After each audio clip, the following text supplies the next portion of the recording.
He began to rot while snow still lay on the roofs. Soon even the guards at the doors kept vinegar handkerchiefs in their pockets. By spring, his fingers were black, his tongue was swollen, and his clothes were changed every evening, not for decency, but to drain the fluid. The courtiers whispered. The nobles left their chambers, choking on retching spasms, but he himself was still breathing. The spring of 1558 was late. The ice on the roofs of Stockholm melted slowly, as did King Johan's health. The first ulcer appeared on his neck, closer to his ear. A servant, removing his shirt, noticed the fabric sticking together, and a bluish-brown spot from which an unpleasant, sweetish, purulent odor emanated. The next morning, the king ordered the affected area to be burned with a red-hot iron. The servant who carried out the order was later found dead in the monastery infirmary. The skin was peeling off his hands, and his tongue was so swollen that he could not confess. The records of Dr. Erik Sturluson, dated April, say, His Majesty's body, afflicted by an unknown disease, is covered with spots and blisters, inside which a foul-smelling liquid leaves burns on the fingers. His hair is falling out, his voice trembles, his sleep is restless with moans, his face is unrecognizable, his body is rotting, but his mind is still alive, though weakened by fear. In those days, access to the king's bedroom was strictly regulated. Only the confessor, the physician, and 2 guards were allowed to enter. The rest, including Eric's heir and the widowed Queen Catherine, stood at the door, covering their faces with kerosene, vinegar, and fragrant herbs. The wind that penetrated through the cracks in the window frames did not carry away the stench, but only mixed it with the smoke and resin from the hearth. According to court officials, once, when changing his shirt, His Majesty's skin remained on the fabric. The servant holding the jug of water lost consciousness. Prayers continued in the bedroom. The priest read psalms over the decaying body, while the king himself, half asleep, whispered for forgiveness of his sins. He knew that his illness was a punishment. In a letter sent to the University of Uppsala, he wrote, "I betrayed the truth for the sake of the crown. I rejected God's law for the sake of the law of blood. And now my flesh is paying for my crimes." No one specified what crimes he was referring to. Rumors spread throughout the city.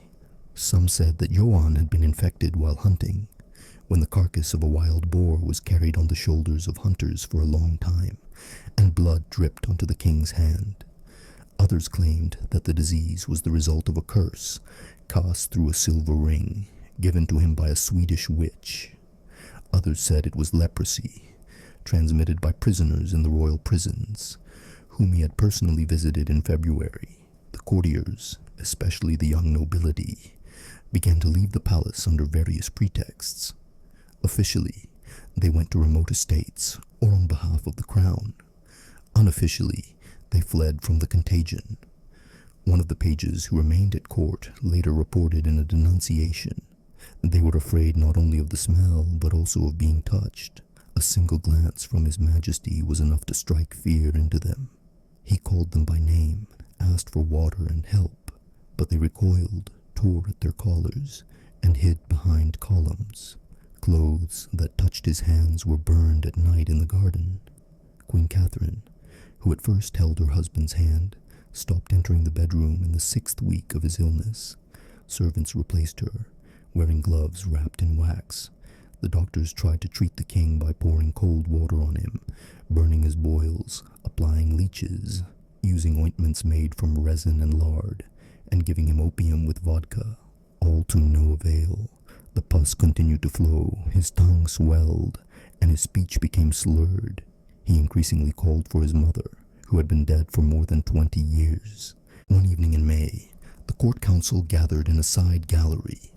It was decided that if the king did not recover by the summer solstice, the throne would pass to Prince Erik.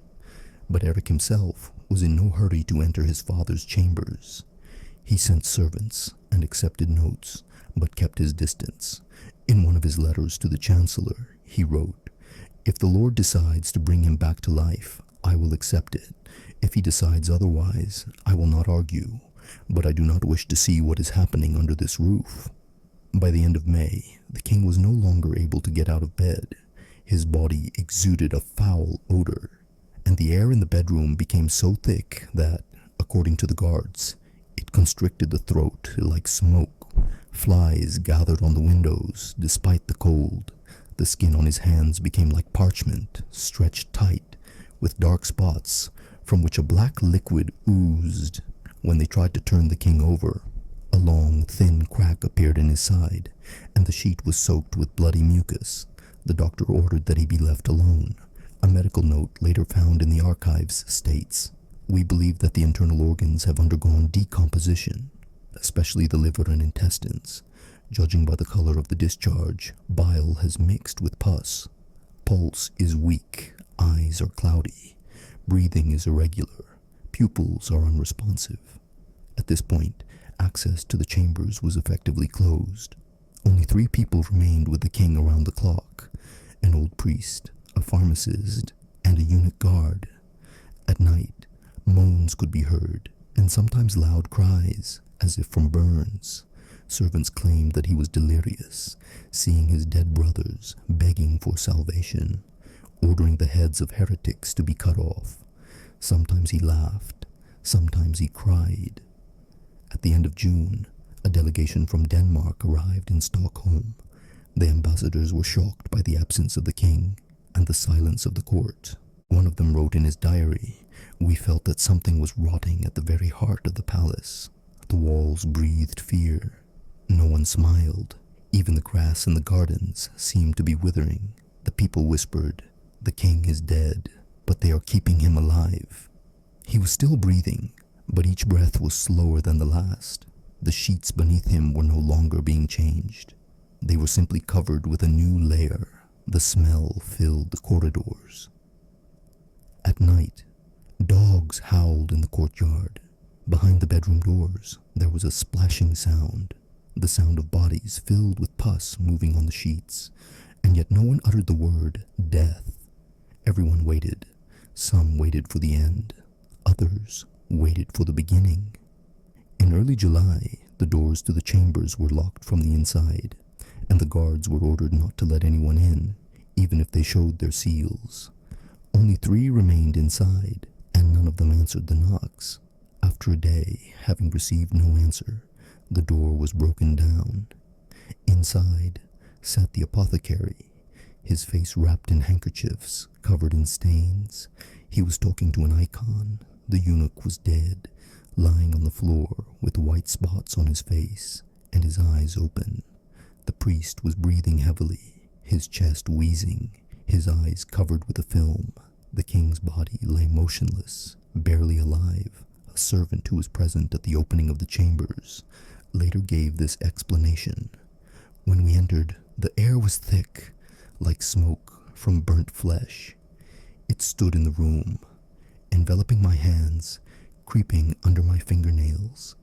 I couldn't feel my fingers. I wanted to run away, but I saw him and couldn't take my eyes off him. His body was like soft clay, gray and cracked on the sides. The skin was melting away. His eyes were open and looking upward, but he was still breathing." Dr. Storson's further notes end here. Instead, there are sweeping notes without a signature on the pages. "The ulcers have burst. His stomach is leaking. I ordered the pillows to be burned. He must not be turned over anymore. He moans and curses everyone. He screams for wine, then begs for a candle.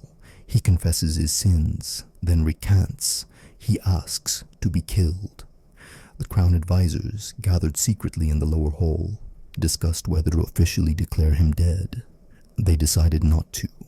They had to wait until he stopped breathing. At the Archbishop's insistence, the heir, Eric, agreed to enter the chamber. After standing there for 3 minutes, he ran out, vomited in the corridor, tore off his collar and said, "I don't know who this is, but this is not my father." The servants continued to burn the clothes. The coal and tar were almost gone. Water was carried in barrels. There were no clean sheets left in the dressing room. The windows in the bedroom were boarded up, not to keep out the light, but to prevent the stench from spreading to other floors. A vat of charcoal and fir branches was placed in the corridors, but it did not help. It smelled like flesh that was not dead, but already decomposing. In the 9th week of his illness, convulsions began. The king thrashed about in his bed, muttering to himself, biting his lips until they bled, and screaming so loudly that the windows in the neighboring rooms rattled. They poured opium into his wine, but he spat it out. The servant who held his hand was bitten. 3 days later, pus began to ooze from the wound on his finger. The widow Catherine finally entered, at the insistence of the archbishop. She saw her husband covered in clay and herbs, with his skull showing through the skin on his forehead, and a stitched crack in his side, from which pus was still oozing. His eyes were trembling. He recognized her. He said, "Can you hear them? They are singing. They are already here." Then he began to sob. Those around him had given up hope of improvement. On the contrary, they were discussing how to remove the body when it cooled down. The problem was that it was not cooling down. His heart was beating less frequently, but it did not stop. His skin remained warm. One day, a guard left his post, saying that he had seen 2 monks approach the body and lean over it, whispering in his ear. But there were no monks in the castle. A letter from the French ambassador said, "The entire Swedish kingdom is in hiding. They fear their dying man more than their enemies. Servants are fleeing.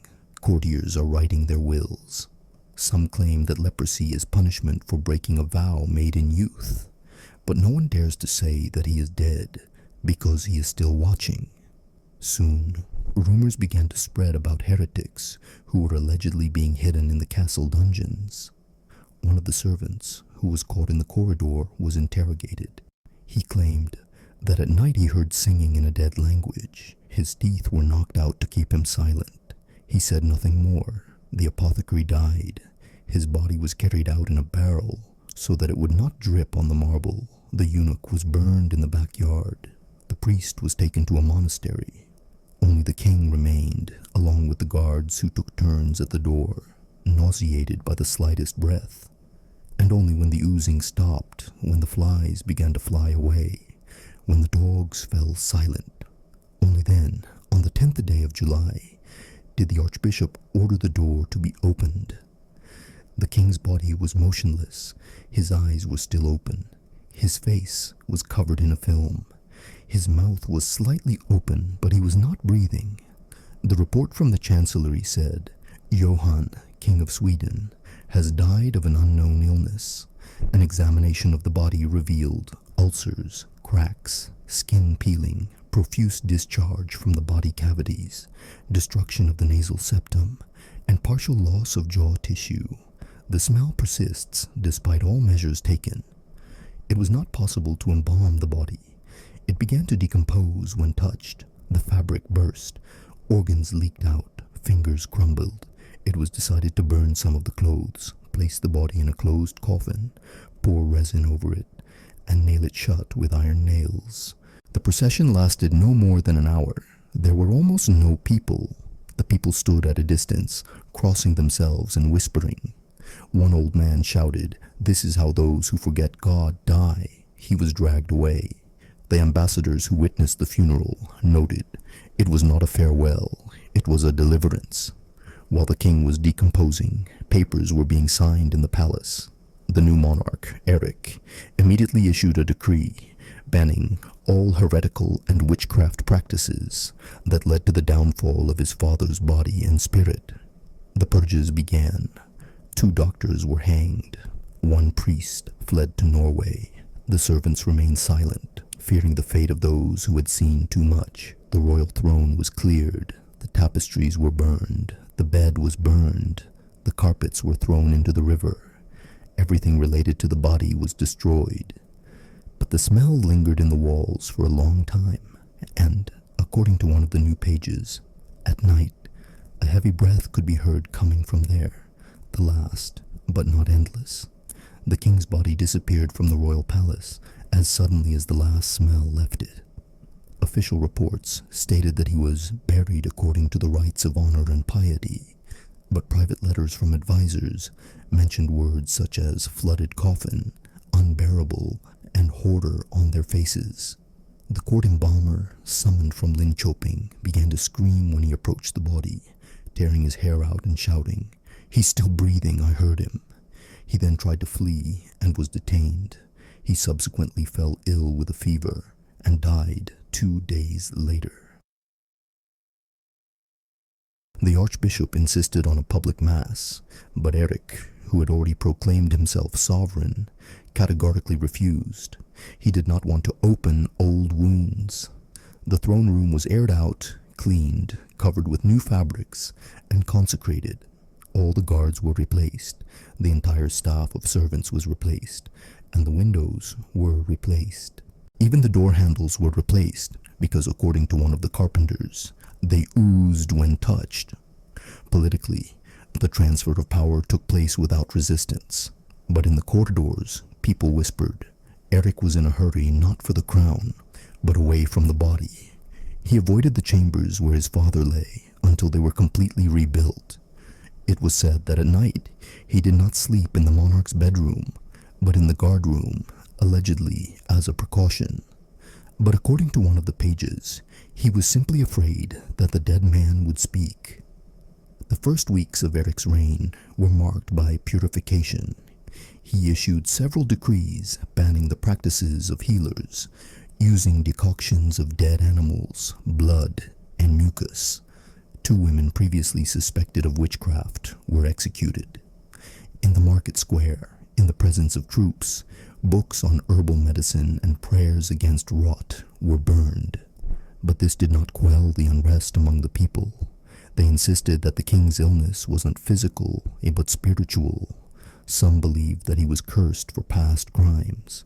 They recalled executions without trial, secret connections with witches, and visits to monasteries where children disappeared and monks went mad. In Linköping, an inscription appeared on the wall of the cathedral. It is not the flesh that rots, but the conscience. Meanwhile, new signs of decay were discovered in the palace. In one of the dressing rooms, a cluster of maggots was found under the floor. In the laundry room, there were hardened pieces of fabric with black spots. In the archive room, paper documents were covered with slime that smelled like dead bodies. All this was secretly destroyed, but the servants continued to talk. Rumors grew. One of the new cooks claimed to have heard someone praying in the cellars in the king's voice. Another said he had seen a handprint on the inside of a window, as if the skin had stuck to it. A 4th servant, who had been ordered to remove the old carpets, disappeared. A week later, his body was found in the river, covered in sores, like those the king had had in his final days. Erik's council decided how to cut off the source of the infection. Doctors were summoned from Germany. One of them suggested that the disease could be a form of malignant leprosy, accelerated by internal liver decay and lymphatic decomposition. He suggested burning down the walls of the king's former chambers. This was done 3 months after his death. The room was emptied and burned from the inside. The flames burned for 2 days. After that, no one entered the room. The entrance was simply walled up with stone. The official chronicle, compiled by the new chancellor, described Johan's death as God's punishment for deeds for which he sought repentance, but did not find it. And there was no mention of pus or ulcers, only the king, exhausted by fasting, prayers, and concerns about the crown, thus gave his soul into the hands of the Almighty, and that was all. Meanwhile, discontent began to grow in society. Some demanded an autopsy to prove poisoning. Others called for it to be acknowledged that he had died not of illness, but of sin. Still others were convinced that the body was not dead at all, but had been lowered into stone passages under the castle, and was now rotting eternally without decaying, as a punishment imposed by the Lord himself. Pilgrimages began in Uppsala.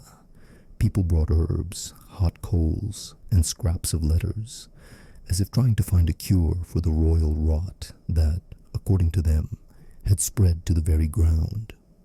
A message arrived from the Vatican interpreting Johann's illness as a warning to the entire Christian world.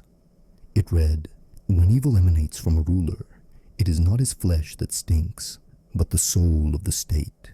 Eric ordered that all of his father's personal belongings be gathered and destroyed. His portraits were taken down. Coins bearing his profile were withdrawn from circulation. Even books that mentioned Johann as being alive were confiscated and burned. His name was not spoken. Only the old guards whispered to each other at night, "If you hear footsteps, don't open the door. It's him coming back." Outwardly, Sweden was cleansed, but inside, everyone knew that the king had not died of illness.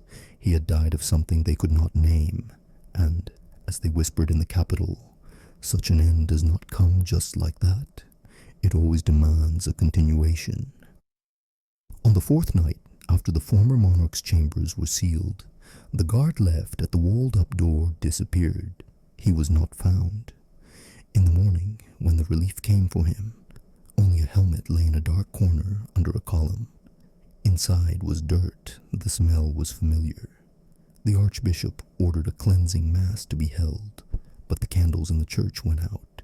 People began to say that the spirit of the rotting king remained within the walls. The new ruler, Eric, tried to strengthen his throne. He formed alliances, carried out reforms, and staged public executions. But despite this, fear did not disappear from the capital. The guards complained of nighttime moans coming from locked rooms. Rats ran out of the kitchen.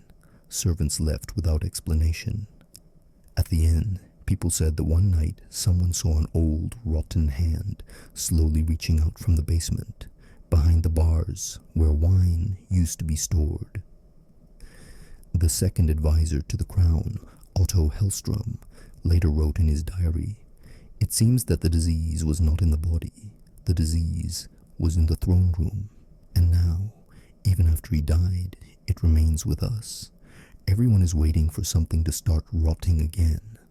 A month after the funeral, something strange happened at the royal court. One of the pages developed a sore on his back that could not be healed with bandages or ointments. It was followed by a second and third. Then pus appeared in his eyes. His body dried up in a week. Then he died, screaming, "He whispers to me at night." The doctors could find no explanation. But this was not an isolated case. 3 people died in the garrison. A servant's nails fell out. The cook's face cracked. They all had dreams. In them, a rotting voice ordered them to be silent. People began to say that the disease had returned. Eric ordered another floor of the palace to be walled up, the rooms where his father had spent his last weeks. But the walls still let it through. Even ambassadors arriving from the south noticed. The city is sick, not physically. The air is trembling. One of them left the country, writing, "We came for a wedding and ended up at a funeral. The king is dead, but death lives on." By order of the council, a church synod was convened in mid-September. They discussed whether this was God's punishment. One of the priests, an old man from Erebro, said aloud, "If the king's flesh decayed while he was still alive, perhaps he was already dead. Perhaps it was not him." The next day, he was found dead in a well.